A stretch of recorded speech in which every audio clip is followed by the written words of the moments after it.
Hello. I'm sitting here talking with Bill from Bill's Books down in Akron, Ohio. Or is it Akron or Canton? We're down in Canton. Close enough. Yeah. We're doing some interviews with some comic shop owners, talking about the state of the industry now with the coronavirus, stores being shut down, quarantined, and of course, Diamond now not shipping. How has this affected your store? Well, we've been shut down now. We're going on our second week. Our doors have been closed. We got our last Diamond shipment last week, and after we received it on Tuesday, I believe it was a day or so after, is when they announced that they would be withholding any future shipments until further notice. So, I mean, we had a week's worth of people in last week, but other than that, we've had the doors shut down, and we're keeping it that way. Diamond not shipping, are they not receiving books, or are they not printing the new books? How far in advance? Do you know how far in advance DC and Marvel, these companies, print their books to send them to? I do not know. And the little bits and pieces, I've been following it on Facebook. I'm in 2 or 3 different Facebook groups. And I also just got contacted by a rep from DC. DC apparently was able to find a backup printer to start getting their material out, but as for distribution, they're talking about some stuff is supposed to show up at like Walmart, Barnes & Noble, some of the big box bookstores that they have accounts with now. Because if you remember, the DC Giant books originally started out as being Walmart exclusives. Now they're a shared exclusive with Walmart and with us as well. Marvel, to the best of my knowledge, their printer has been shut down, deemed non-essential, so we're not getting any Marvel books. So without any Marvel and DC books, Diamond, I guess, decided to go ahead and shut down since they can't receive any new product to have anything to ship. Right. Now, how long have you been in business? This go-round, I reopened my shop in 2007. Originally, I had a shop in the same area from 1992 to 94. I had to sell the business because my full-time job got to be too demanding on my time. But I reopened in 2007. I retired from my full-time job in 2012 and been doing this exclusively and conventions since then. Right. Now, how many conventions do you do a year, approximately? I average at least 1 to 2 a month, so I'll say between a dozen to 15 easily. Okay. And that's obviously a lot of extra money when people come, Right. Money makers. Right. I mean, it's at the conventions we sell a lot more product in a weekend than, say, I would sell at the shop overall. Yeah. Could you survive without doing conventions at all? It just relied on the store? No. In all honesty, no. I mean, the shop does what the shop needs to do. It keeps the doors open. It keeps new product in. It gives me some extra spending money. And plus, you have expanded your store. You're not just one store. You have an annex that has stuff, and then another building. So you're renting almost like 3 spaces. 4. We've got 4 spots in the plaza that I'm in. We've got 4 locations that we use. One's our main store, which is 90% comics, 10% toys. Our second location, which is just outside our back door, is the opposite. It's 90% toys, 10% comics. Then we also have another suite that I rent, which does our eBay and our internet stuff. And then I have a fourth unit that I use as overstock, and it's also my convention hub. Yeah. Now, how much eBaying do you do? How much, like a percentage-wise, you think? It's not big. I mean, we've got an eBay store. I probably do about maybe 30 to 40 sales, maybe a little bit better per month. Is that something you're going to do more of now? It's actually, well, I mean, we keep X amount. We put product on every week. It's just a matter of, when it sells. We put up newer stuff like variant covers, new hot books. We put up some, toys and figures, not a whole lot when we pick up an older collection.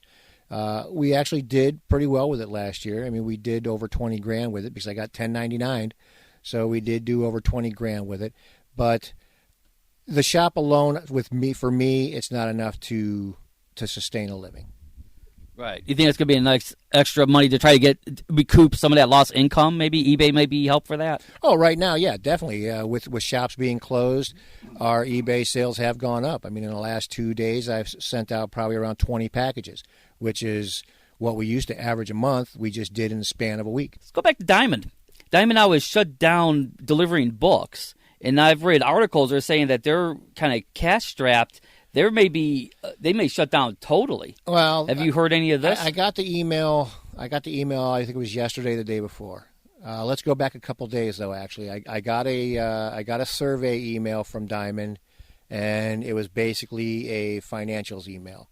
They wanted to know information like have I applied for any grants or assistance from my bank or from the government. They were basically trying to find out that if they did begin shipping again, would I be able to pay for the bills? Would I have to approach them for terms? So to me, it made it seem like they've got some wheels already turning as to possibilities on how long they're going to stay shut down. That was last week. And then a couple days ago, I got another email notice. I think it was actually shared from someone. It wasn't from Diamond. It might have even been a Bleeding Cool article that Diamond made note that they couldn't cover payroll this week. I got to believe the big thing with that is just like any big business. You've got to have cash flow. You know, you're never really going to be completely ahead. You've got to have constant cash paying. This week's money pays for last week's bills. You know, I used the expression when I was talking to a buddy of mine the other day, you know, robbing Peter to pay Paul. And so now with Diamond's warehouse shut down, or at least their new books being shut down, they don't have that steady stream of our checks being sent to them to pay for our books, to have money to pay for the next project. So it's in a way it's understandable that there's probably going to have to be some restructuring done someplace. Yeah, I've read some articles at Marvel and DC. Well, actually, before I do that, let's say I saw an article. Not article. There's a couple companies, TKO and SourcePoint, were doing. I don't know if you saw this. They were doing a thing like if you order books from their website and tell them what comic book store you go to, they would actually send them a check of a percentage of the books you ordered. I'm in a group. It's called Plan C Distribution. I haven't added anything to it. I haven't commented on anything. I got an invitation from a friend to join it, so I did, and I've been reading some of their emails. A lot of it, I think, is it's a source for a lot of your independent creators and publishers to get their product out, because those guys, they're not like a Marvel or DC. You know, one gentleman I talked to, he does a book. He's out in California. All right, he's got $9,000 out of pocket right now with his printers in China, and he doesn't know whether to have the books sent to him or have them sent to Diamond and let them sit in Diamond's warehouse. So I think a lot of these small independent companies, they're trying to get direct distribution to us. They're asking us to contact them so they can send. That way they can get their products in the stores. They can get paid directly from us and skip, the middleman Diamond, which is great. I'm sympathetic to them. But again, it does me no good to buy product from anybody if I can't open my doors and be able to sell it and get return back for my investment. Right. And you talk about buying directly from the company, from the independent publishers. Yeah. Now, there's a talk, we were just speculating with some other people, that if Diamond, say, goes out of business, Marvel and DC may say, buy directly from us. So you're ordering books, you're buying DC books from DC, you're buying Marvel books from Marvel, Dark Horse, Boom. But I'm like, well, then you would have to pay shipping on every single company? That doesn't seem like a feasible... I look for there to be some type of restructuring on Diamond's part, and it wouldn't be a bad thing if another company came in. This could actually make it easier now for another entity to decide to become a distributor.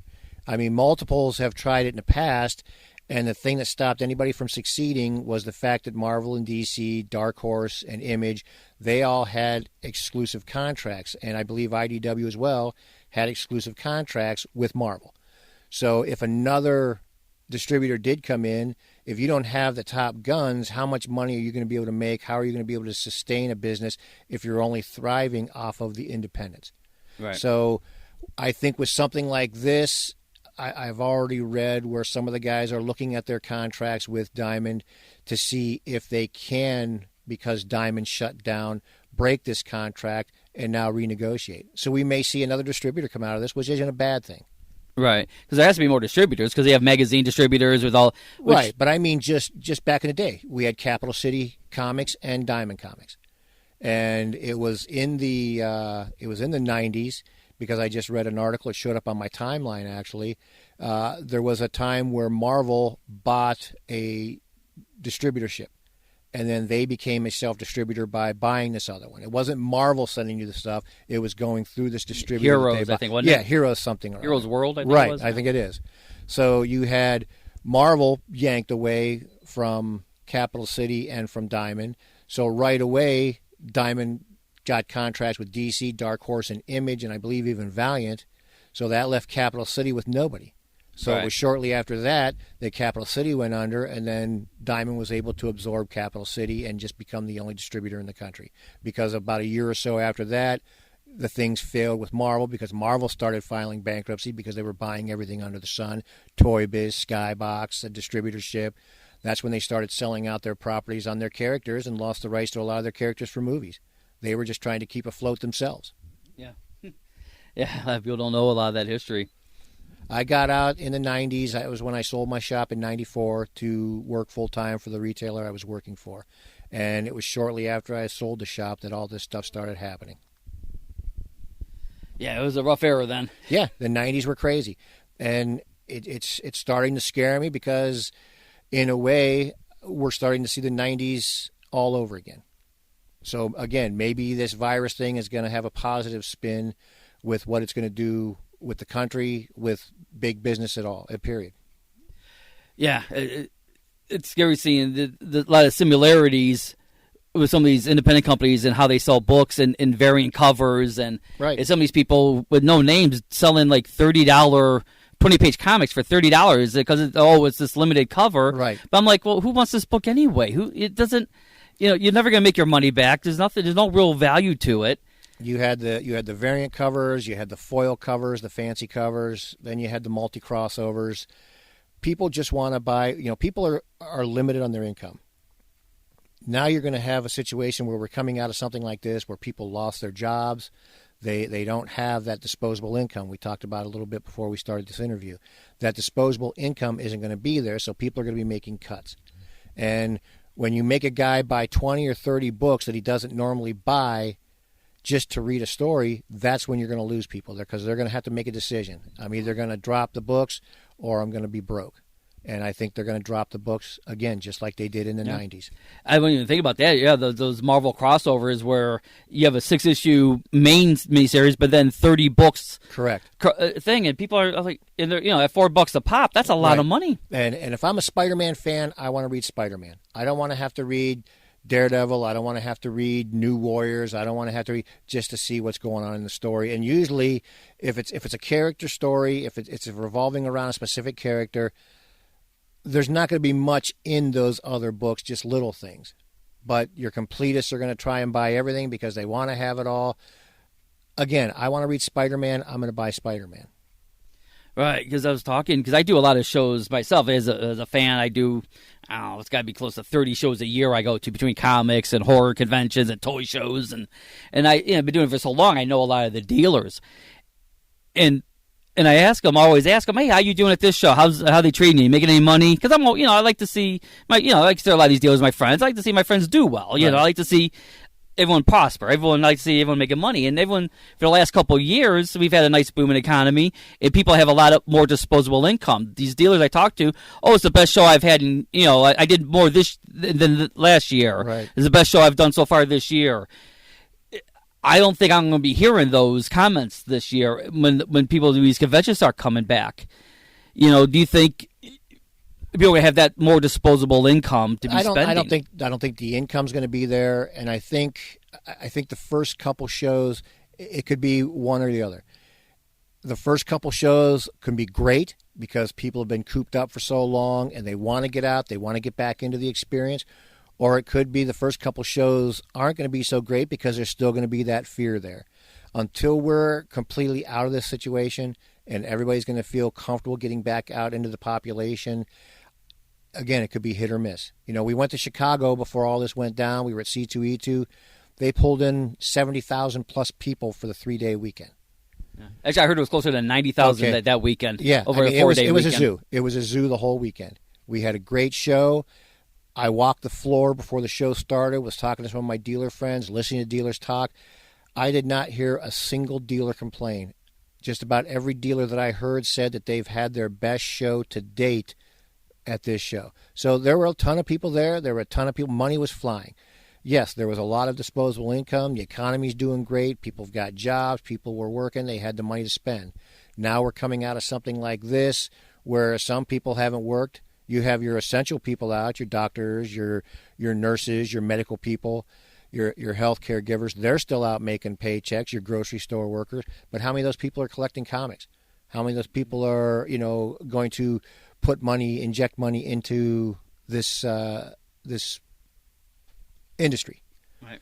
I work for a bank, and I deal with a lot of corporate clients, and we get call after call, people asking about credit card and loan forgiveness, and can I postpone payments for 3 to 6 months, and there's that new payroll protection thing, which right. I don't know if you're looking into. Yep, that came in through Chase. I saw it yesterday. Yeah, I think all banks are doing that. They're giving out these grants or loans or right. non-payback loans, which I guess should be grants. I guess I don't.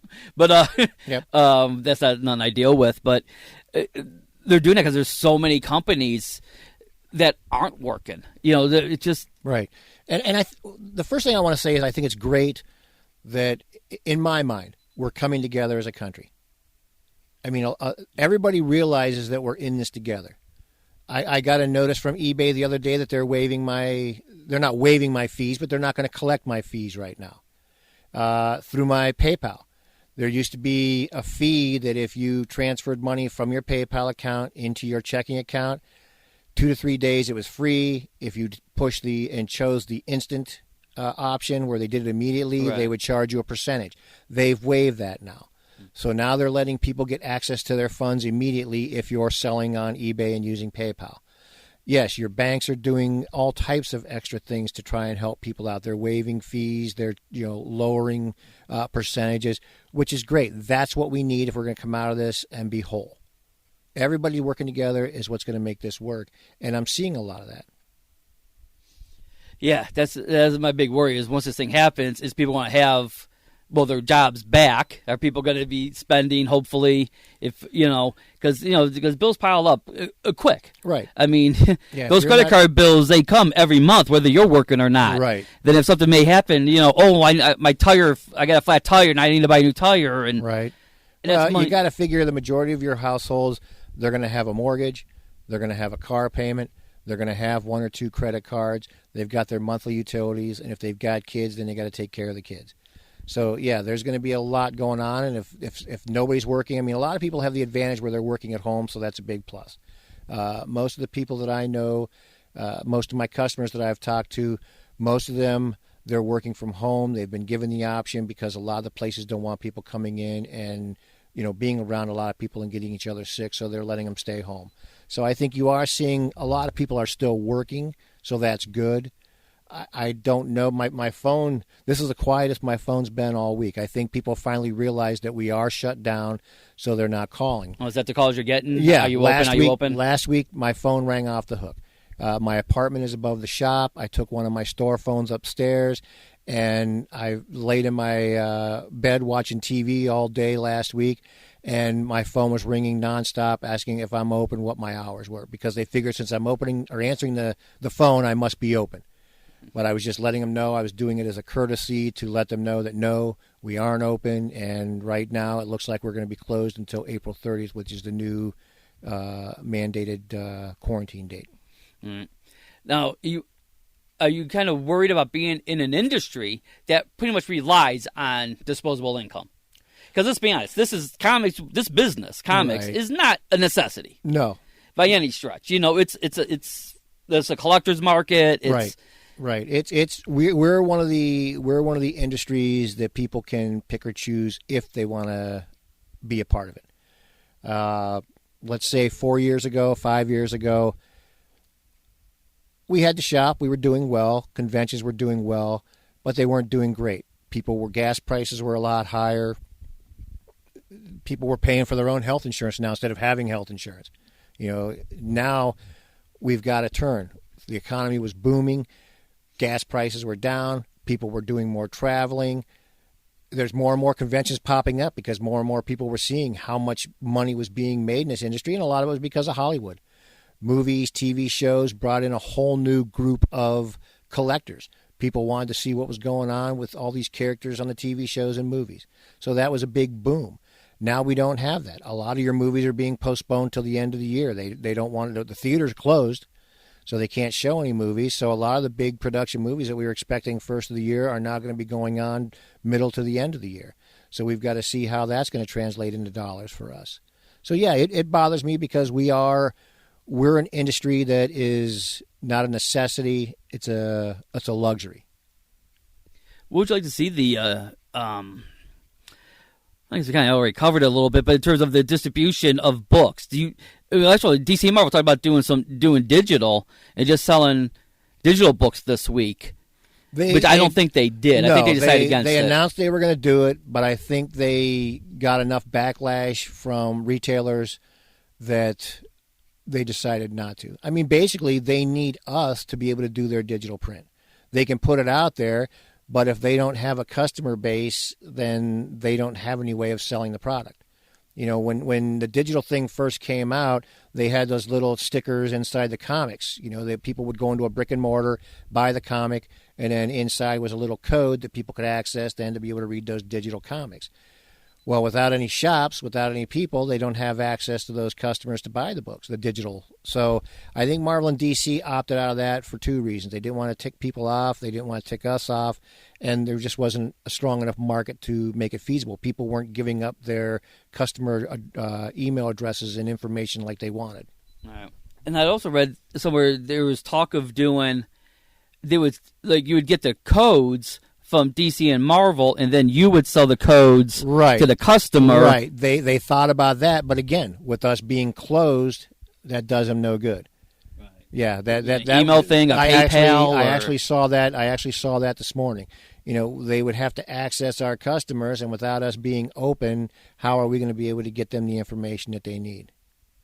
Right. With everything, but I don't know. Like if they did something like that, you would have the codes. Would you first of all, I don't know how that would work. Would you order 20 codes or unlimited codes? Or I think they wanted our customers' information so they could sell, and then the customer would say what shop that they got the information from, and then we were supposed to be receiving payment from that. Yeah. Like I said, it's a little different. So who knows? I mean, there's you don't have all the real info. Right. I kind of stayed away from it. I've actually just been kind of hibernating and relaxing. I've been watching too many friends that have been friends for years getting into fights and arguments over stuff like this, because you've got in some areas of the country where shops are still open, they're complaining they don't have new product to sell.